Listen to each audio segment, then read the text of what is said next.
네, 여러분 반갑습니다. 네, 언제 어디서 뵈도 반갑고 좋지만 이렇게 예배 때 함께 또 얼굴 뵙고 같이 찬양하며 기도하며 또 말씀 들을 수 있어서 더 좋은 것 같습니다.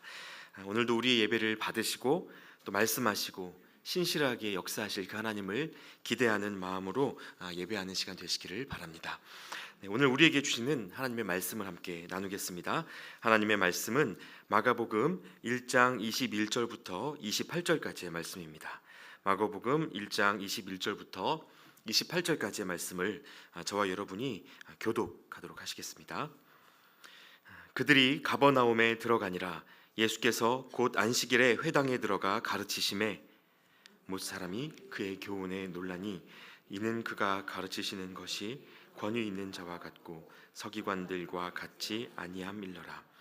마침 그들의 회당에 더러운 귀신 들린 사람이 있어 소리질러 이르되 나사렛 예수여 우리가 당신과 무슨 상관이 있나이까? 우리를 멸하러 왔나이까? 나는 당신이 누구인 줄 아노니 하나님의 거룩한 자니이다. 예수께서 꾸짖어 이르시되 잠잠하고 그 사람에게서 나오라 하시니 더러운 귀신이 그 사람에게 경련을 일으키고 큰 소리를 지르며 나오는지라. 다 놀라 서로 물으며 이르되 이는 어찌미냐? 권위 있는 새 교훈이로다. 더러운 귀신들에게 명한즉 순종하는도다 하더라. 예수의 소문이 곧 온 갈릴리 사방에 퍼지더라. 아멘. 네, 여러분, 우리가 살아가는 이 세상에는요, 눈에 보이지는 않지만 여전히 존재하는 사회적 계급이 있습니다. 나이, 학벌, 경제적 상황 등에 따라서 각자가 설 수 있는 자리가 조금씩 달라지고요. 여행을 하다 보면 비행기, 호텔, 식당 등에서 얼마만큼 페이를 하느냐에 따라 누릴 수 있는 것들의 많은 차이가 발생하기도 합니다. 그래서 아이들을 보면 어릴 때부터 자신을 개발하여 더 높은 등급을 선점하기 위한 경쟁에 뛰어들게 되죠. 거스를 수 없는 사회적 구조가 있다는 것입니다. 외모나 성격, 학벌, 경제력뿐만 아니라 심지어 신앙까지도 여러 과목으로 이루어진 인생의 시험 같아서 각 영역마다 점수를 매기며 살아가는 것처럼 느껴질 때가 있을 정도입니다. 그런데 여러분, 사실 이 중에 사람이 자기 힘으로 바꿀 수 있는 것이 몇 가지나 되겠습니까? 많지 않겠죠. 그나마 변화 가능성이 비교적 높고 사람들에게 어느 정도 동등하게 주어지는 이 계급 상승의 도구를 찾으라고 하면 아마도 공부로 얻는 지식 정도가 아닐까 싶습니다. 물론 과거에는 지식보다는 힘이었던 때가 있었죠. 몸써서 일하고 싸움에서 이기면 돈과 명예를 거두던 시절이 역사 속에 있었습니다. 그러나 지금은 스포츠계를 제외하면 대체로 그렇지 않습니다. 우리는 농업혁명과 산업혁명을 지나서 지식혁명의 시대를 살아가고 있기 때문에 많이 알고 지식을 쌓으면 그 지식을 이용해서 사회적으로나 경제적으로 어떤 가치를 만들어낼 수 있습니다. 그러다 보니 빠른 성장을 목표로 했던 한국 사회도 수많은 지식을 급하게 획득해 왔는데요. 이를 위한 최적의 방법이 그 유명한 주입식 교육이었습니다. 저는 학교 다닐 때 그냥 외워라, 일단 머리에 넣고 답안지에 쏟아놓은 다음에 다 까먹어도 된다, 이런 종류의 이야기를 선생님들께 자주 들었습니다. 안타까운 건요, 선생님 그냥 책 펴보면 다 나오는데 왜 굳이 머리에 넣어야 되나요? 라고 묻는 저 같은 학생들이 많이 매를 맞았다는 것이고요. 더 무서운 건 신앙 공동체 안에서도 이와 같은 원리, 주입식 교육을 통한 신앙 교육이 꽤 비슷하게 적용되어 왔다는 점입니다.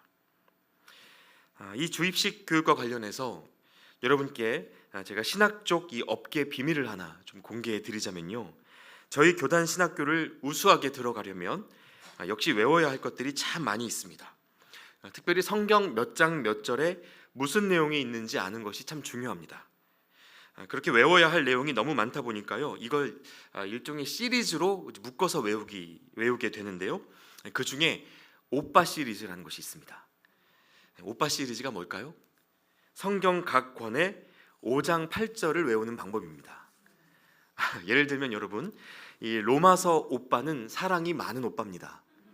왜냐하면 로마서 5장 8절이 우리가 아직 죄인 되었을 때에 그리스도께서 우리를 위하여 죽으심으로 하나님께서 우리에 대한 자기의 사랑을 확증하셨느니라 라는 말씀이기 때문입니다. 그래서 이걸 로마서 오빠는 사랑이 많은 오빠다라고 외우는 거죠.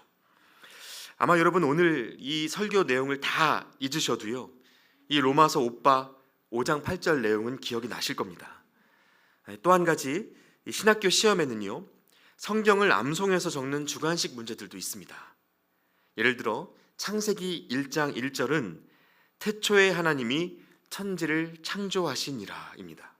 그런데 이걸 태초에 하나님이 천지를 창조하셨느니라 라고 하면 틀린 답이 됩니다.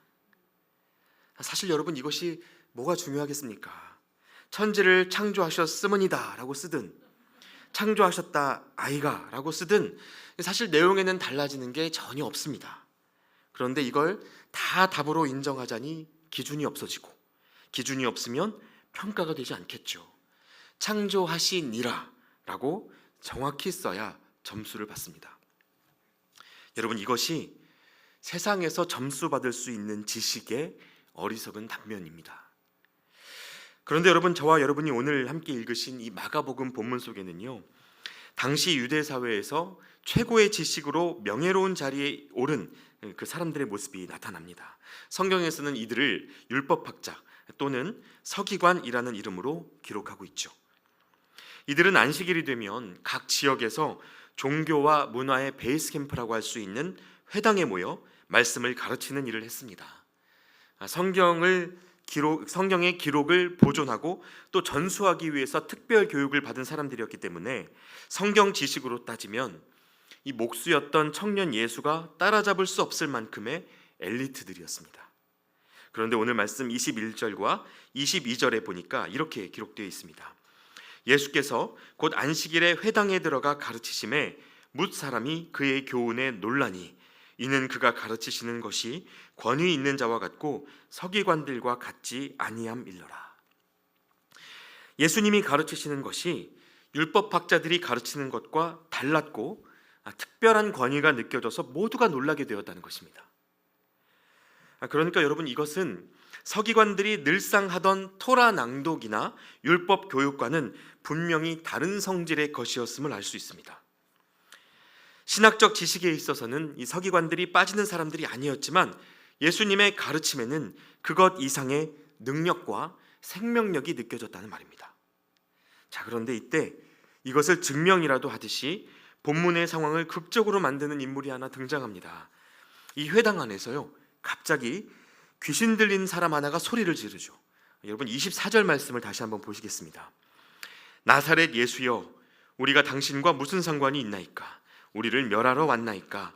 나는 당신이 누구인 줄 아노니 하나님의 거룩한 자니이다. 이렇게 이야기를 합니다. 여러분, 뭔가 이상하지 않으십니까? 여기서 두 가지를 생각해 보시면 좋겠는데요.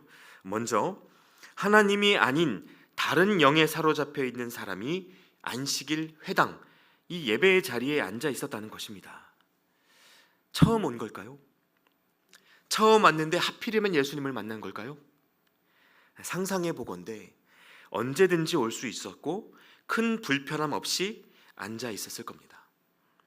그러니까 예배의 자리에 앉아 있다고 해서 모두가 성령으로 충만한 것은 아니라는 말이죠. 자, 그리고 이어서 두 번째로 생각해 볼 것은 지금 이 사람이 하고 있는 말입니다. 여러분, 뭐라고 말했는지 보십시오. 나는 당신이 누구인 줄 아노니 하나님의 거룩한 자니이다. 아멘 하셔야 될 것 같지 않습니까? 여러분, 이 말을 읽어보면 떠오르는 구절이 있습니다. 성경에 아주 비슷한 구절이 하나 있는데 마태복음 16장 16절에 있는 베드로의 신앙 고백입니다. 주는 그리스도시요 살아계신 하나님의 아들이시니이다. 여러분, 이 두 구절이 참 비슷하지 않습니까? 그래서 여러분, 이 말씀은요, 하나의 충격적인 교훈을 우리에게 알려주고 있는데요, 귀신도 사탄도 예수님이 누구신지는 잘 안다는 것입니다. 너무 잘 알아서 서기관들처럼 성경을 가르칠 수도 있고 이 시대의 신학교를 수석으로 입학할 수도 있다는 겁니다. 그럼 다른 점은 무엇입니까? 이 귀신의 지식과 제자들의 신앙 고백 사이에 어떤 차이가 있습니까? 사실 그 대답이 24절 말씀의 첫 문장 안에 있었습니다. 24절 말씀을 보시면요, 나사렛 예수여, 우리가 당신과 무슨 상관이 있나이까, 이렇게 이야기를 시작을 하는데요, 여러분, 이것이 결정적인 차이입니다. 예수님이 누구신지 잘 알기는 아는데 상관없이 살아가는 무리가 있다는 것이죠. 여러분, 그리스도인들이요, 예수님과 상관없이 살아갈 때 나타나는 가장 흔한 현상이 무엇인지 아십니까? 예수님과 상관없이 살아갈 때 나타나는 가장 흔한 현상, 바로 하나님의 모든 말씀을 편안하게 듣는다는 것입니다. 말씀을 안 듣는 것이 아니고요, 말씀을 편안하게 듣는다는 것입니다. 어떤 말씀을 들어도 크게 찔림이 없습니다. 어차피 삶에는 별 영향을 받지 않기 때문에 무슨 말씀을 들어도 웃어 넘길 수 있고, 무슨 말씀을 들어도 아멘할 수 있고 비껴갈 수 있는 거예요. 이것이 예수님과 상관없이 살아갈 때 나타나는 중요한 현상 중에 하나입니다. 자, 그럼 거꾸로 예수님과 상관이 있다는 건 무슨 뜻일까요? 우리의 말과 생각이, 우리의 선택이 예수님 아니면 설명되지 않는 상태에 있다는 것입니다. 인간적 관점으로 보면 어리석고 바보 같은 선택인데, 알고 보니 그의 모든 셈법에 예수님을 염두에 두고 있더라. 이러면 여러분, 이것이 예수님과 상관 있는 삶입니다. 그러니까 여러분, 아무리 예수님을 지식적으로 알아도 그것이 인생의 굵직굵직한 선택들에 영향을 주지 않고 있다면 여러분, 그 지식은 유익이 될 수 없습니다. 오히려 말씀을 듣고도 반응하지 않는 무감각이 그 안에 깊어질 뿐이죠. 익숙하고 짧은 지식 몇 가지가 주님을 더 알아가지 못하게 만드는 것입니다. 여러분, 이와 비슷한 예로요, 유치원에서 글자 가르치는 나라가 전 세계 속에 우리나라밖에 없다는 사실 아십니까? 세계적 교육 수준을 자랑하는 핀란드, 독일, 영국, 이뿐만 아니라 이스라엘도요, 미취학 아동들에게는 글자 교육을 금지하고 있습니다. 그 이유가 뭘까요? 글자에 대한 지식이 오히려 언어 습득을 방해하더라는 겁니다. 글자 없이 말을 먼저 배운 보통의 핀란드 아이들은 10대 중반이 되면 대부분 3개 국어를 합니다. 그에 반해 유치원에서부터 한글 배우고 알파벳 배운 우리는 정작 국어와 영어에 약한 모습을 보이죠. 여전히 누가 How are you? 이러면 우리는 I'm fine, thank you. 자동이지 않습니까? 여러분, 이 언어란 것이요, 살아가는 삶의 문화가 자연스럽게 말로 표출되어 나와야 하는 것인데, 이것을 머리에서부터 끄집어내려고 하니까 아는 것과 사는 것이 좀처럼 연결되지를 않는 것입니다. 여러분, 예수님을 믿는 믿음이 지식의 변화가 아니라 삶의 변화로 나타나실 수 있기를 축복합니다. 성문 종합영어 독파보다 중요한 것이 원어민과의 소통인 것처럼 성경 일독보다 중요한 것이 한 구절의 순종이라는 것을 여러분 기억하실 수 있으면 좋겠습니다. 오늘 앞서 읽으신 이 마가복음 본문 속에서요, 회당 안에 있던 모든 사람들은 예수님의 가르침을 듣고 놀랐다고 기록되어 있었습니다. 그동안 서기관들을 통해 들었던 토라가, 그 율법이 지식인 줄은 알았지만 능력인 줄은 몰랐던 것입니다. 귀로 들었던 하나님의 말씀을 예수님의 삶을 통해 눈으로 직접 보게 된 것인데요, 여러분, 이것이 마치 어떤 건축가의 설계 계획을 글로만 보다가 어느 날 갑자기 완공된 건축물을 보는 것과 같은 괴리감을 주었다는 것입니다. 그러다 보니 그동안 읽었던, 그동안 배웠던 율법과 예수님의 삶이 좀처럼 연결되지를 않고 이론과 실제가 이어지지 않는 상태에 있었다는 말입니다. 자, 그래서 여러분, 이제 한번 생각해 보시면 좋겠습니다. 우리가 어떻게 이 말씀을 지식이 아니라 능력으로 경험하고 그 사이의 괴리감을 해소할 수 있겠습니까? 특별히 초대교회 공동체의 모습을 통해서 그 힌트를 한번 살펴보시면 좋겠는데요, 여러분, 예수님의 가르침이란 것이요, 율법에 생명 걸고 살아왔던 사람들이 받아들이기에는 너무나 급진적이었기 때문에 초대교회 공동체는 이 믿음의 이론과 실제 사이에서 적지 않은 진통을 겪어야 했습니다. 그 단적인 예로 여러분, 고린도전서 8장에 보시면요, 우상 제사에 이 제물로 쓰였던 고기를 먹느냐 마느냐 하는 문제로 교회가 논란을 겪었던 적이 있었습니다. 당시에는 이 신전 제사에 사용되었던 제물을 시장에 다시 내다 파는 문화가 있었기 때문에 시장에서 고기를 사려고 하면요, 제사상에 올랐던 짐승을 만나는 경우가 많았습니다. 그러니 우상에게 바친 제물을 부정하게 여겼던 이 유대교 전통의 사람들이 얼마나 어려웠겠습니까? 사실 이런 사례는 우리 안에도 많았는데요, 이 조상 제사상에 올랐던 음식을 먹어도 되는지, 먹으면 안 되는지, 이런 종류의 질문을 저도 목회하면서 여러 번 받아봤습니다. 실제로 제가 어린 시절 다니던 교회에서는요, 제사상에 올라온 밥은 조상신의 손을 타서 이 밥알에 힘이 없어지기 때문에 이 밥이 흐물흐물해진다, 그래서 그걸 먹으면 속이 안 좋아지는 영적 현상이 생긴다는 말도 제가 교회에서 들어본 적이 있었습니다. 카톨릭 쪽에서요, 성만찬의 포도주가 진짜 예수님의 피로 바뀐다는 설이 있었던 것처럼 밥상 위에서 벌어지는 영적 현상에 대해서 설명해 보려고 하는 이 나름의 시도였겠지만요, 여러분, 이에 대한 사도 바울의 대답은 사실 성경에 이미 명확하게 기록되어 있었습니다. 고린도전서 8장 4절 그리고 8절부터 9절까지 말씀인데, 여러분 먼저 4절 말씀을 한번 보시겠습니다. 그러므로 우상의 제물을 먹는 일에 대하여는 우리가 우상은 세상에 아무것도 아니며 또한 하나님은 한 분밖에 없는 줄 아노라. 자, 여러분, 이거 먹어도 된다는 말입니까? 먹으면 안 된다는 말입니까? 8절과 9절 말씀도 보시겠습니다. 음식은 우리를 하나님 앞에 내세우지 못하나니 우리가 먹지 않는다고 해서 더 못 사는 것도 아니고 먹는다고 해서 더 잘 사는 것도 아니니라. 그런즉 너희의 자유가 믿음이 약한 자들에게 걸려 넘어지게 하는 것이 되지 않도록 조심하라. 정확하게 설명하고 있죠. 먹든 안 먹든 그 자체로는 달라질 것이 없고 먹을 자유가 있다는 것입니다. 그러나 주의해야 할 것이 한 가지 있는데, 우리의 자유로운 행동이 다른 사람들의 마음에 일으키는 시험을 생각하고 배려하라는 것입니다. 여러분, 말씀을 지식이 아니라 능력으로 경험하고 예수님의 가르침을 이론이 아니라 실제로 누리는 삶에 대해 이 논쟁이 주는 교훈이 무엇인지 느껴지십니까? 우상 제물로 쓰인 고기가 부정함으로 먹지 않아야 한다는 것은 유대인이 가진 지식이었습니다. 우상은 아무것도 아니기 때문에 먹어도 된다는 것은 사도 바울이 가진 신지식이었습니다. 여러분, 이렇게 서로 다른 지식이 충돌하는 자리마다 사람들은 논쟁을 펼치죠. 무엇이 더 옳은 것인지 따집니다. 그런데 여러분, 교회 공동체에게 사도 바울이 주는 권면은 이 지식도 아니고 저 지식도 아니고 서로의 모습을 보며 시험에 들 만한 이웃을 위해 나의 자유를 꺾어내는 사랑이었습니다. 그래서 이 주제를 다루는 첫 구절, 고린도전서 8장 1절과 2절에서 바울이 이렇게 썼습니다. 지식은 교만하게 하며 사랑은 덕을 세우나니 만일 누구든지 무엇을 아는 줄로 생각하면 아직도 마땅히 알 것을 알지 못하는 것이요.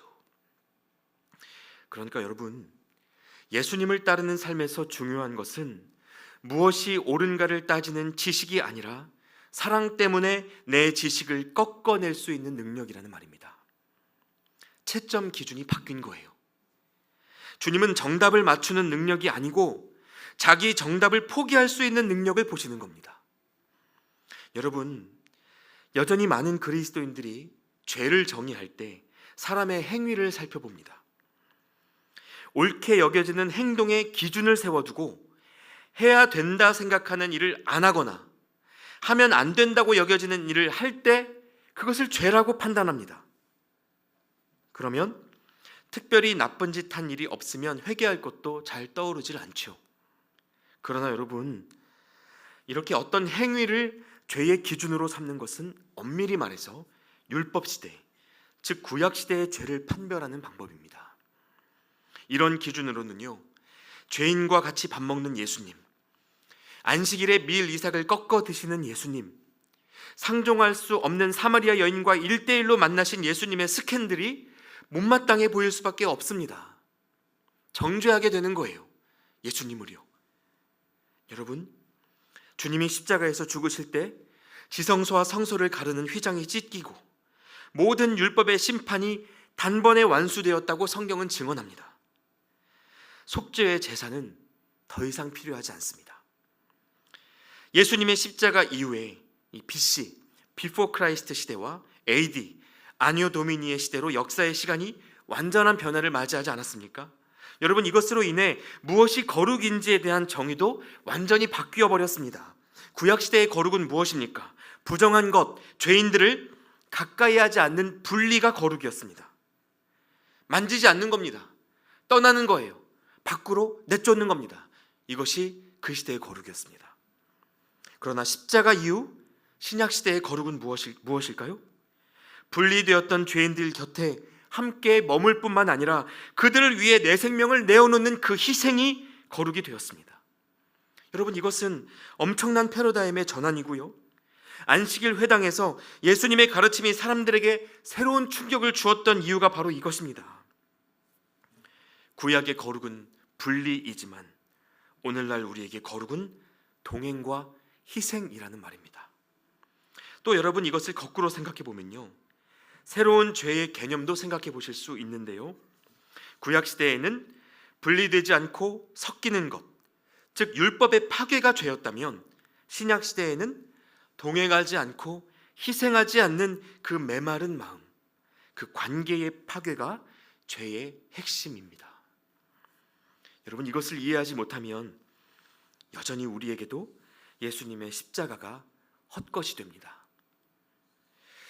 물론 요즘은 듣기 힘든 질문이긴 한데요, 여러분, 과거에는요, 목회자를 찾아와서 어떤 일을 해도 되는 것인지 하지 말아야 하는 것인지 묻는 성도님들이 종종 계셨습니다. 목사님, 술 마시면 진짜 안 돼요? 취하지 말라고 했으니까 안 취할 때까지 마시면 괜찮은 것 아니에요? 이렇게 묻는 청년들도 과거에는 많았습니다. 여러분, 한번 적용해 보실까요? 어떻게 대답을 해줘야 되겠습니까? 지금 이 질문은 어떤 행동이 옳습니까? 라고 묻는 율법에 관한 질문이죠. 그러나 말씀드렸던 대로 중요한 것은요, 그것을 묻는 사람에게 예수님이 누구냐 하는 것입니다. 그가 예수님과 어떤 관계 속에 있는가 하는 것이죠. 사실 이 질문을 하는 이들의 본래 의도는요, 먹고 싶은데 왜 못 먹게 해요? 라는 뜻일 겁니다. 그래서 사실 이 질문 자체에 큰 의미가 없습니다. 율법적 행위는 예수님의 관심사가 아니고요, 바울의 말을 빌자면 마음껏 선택할 수 있는 자유가 있지만 그 자유로 우리 곁에 계신 주님과 이웃의 마음을 헤아리는 것, 그 사랑의 선택이 중요하다는 것입니다. 음식이 내 형제를 실족하게 한다면 나는 영원히 고기를 먹지 않겠다고 했던 바울의 고백처럼 사랑하기 위한 몸부림이 우리가 놓치지 말아야 할 예수님의 답인 것입니다. 여러분, 또 이런 경우도 있습니다. 가정에서 한 번쯤 경험해 보셨을 만한 일인데요, 여러분, 이것도 한번 상상해 보시면 좋겠습니다. 한 쌍의 부부가 마주 앉아 밥을 먹고 있습니다. 그런데 아내분이 사사건건 시비를 거는 직장 동료 때문에 열이 받아 있는 거예요. 나는 욕을 좀 해야 속이 풀리겠다 싶어서 남편에게 주저리 설명을 하는데, 그 얘기를 다 듣고 난 남편이 똑똑한 눈빛을 반짝이며 말하기를, 그건 당신이 잘못했네, 이렇게 말하는 거죠. 여러분, 이때 이 지식이 무슨 유익이 있습니까? 사랑하는 사람의 마음을 위로하지 못하는 지식으로 똑똑해진다 한들 이것이 그 가정에 무슨 도움이 되겠습니까? 반대도 마찬가지입니다. 밖에서 하루 종일 일하느라 지쳐 들어온 남편에게 아내가 말하기를, 집안일 해보고 그런 소리 해 라고 한다면 집안일이 만만치 않다는 그 지식의 공유가 그 가정에 무슨 힘이 되어주겠습니까? 여러분, 아무리 옳은 지식이라고 해도 그것을 앞세우느라 마음의 사랑이 식어가고 있다면 여러분, 위험합니다. 사랑은 식고 지식은 늘어나는 그 자리가 역사 속에서 수많은 이단들의 기초가 되었습니다. 여러분, 오늘 이 메시지를 잘 기억하실 수 있길 바랍니다. 사랑은 지식 없어도 사람을 살리지만 지식은 사랑이 없으면 사람을 정죄하고 죽입니다. 날카로운 지성으로 율법적 판단을 내리는 일보다 그 확신과 지식을 사랑 뒤로 감추어 두는 것이 하나님의 일입니다. 여러분, 이것이 십자가를 율법의 완성이라고 말하는 이유입니다. 이제 다시 복음서 말씀으로 돌아와 보겠습니다. 사실 여러분, 오늘 본문 안에서요, 예수님이 설교하고 계셨던 이 가버나움 회당 안에는 유대인과 서기관들, 그리고 예수님 외에도 또 다른 사람들이 함께 있었습니다. 누구인지 아십니까? 오늘 함께 읽은 본문의 바로 앞부분에서 예수님이 불러 세워주셨던 4명의 제자들이었습니다. 베드로, 안드레, 세베대의 아들 야고보와 그 형제 요한이 그 회당 안에 함께 있었습니다.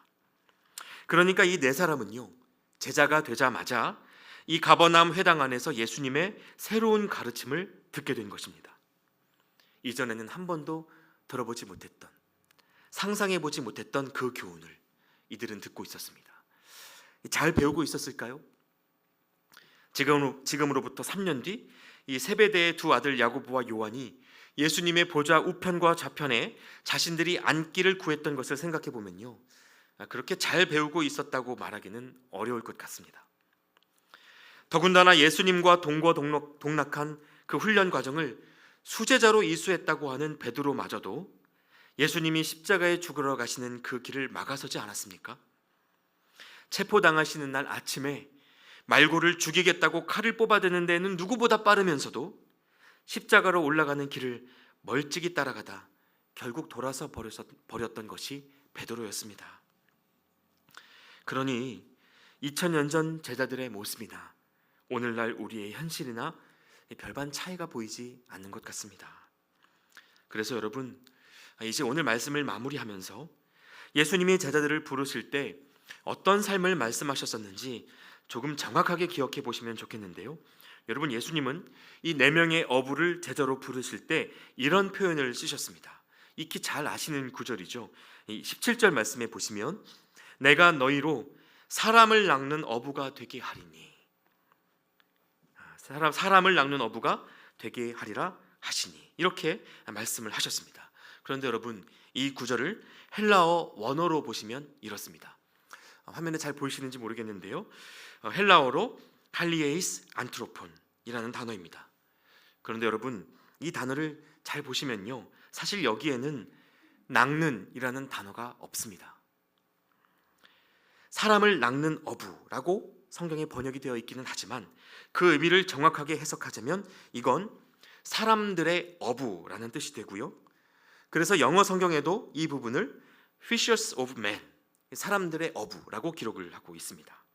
또 여러분, 어부라고 번역된 앞 단어 이 할리에이스는 물고기라는 뜻을 갖고 있기도 합니다. 자, 그러면 이 부분을 더 나아가 사람들을 위한 물고기라고 읽을 수도 있습니다.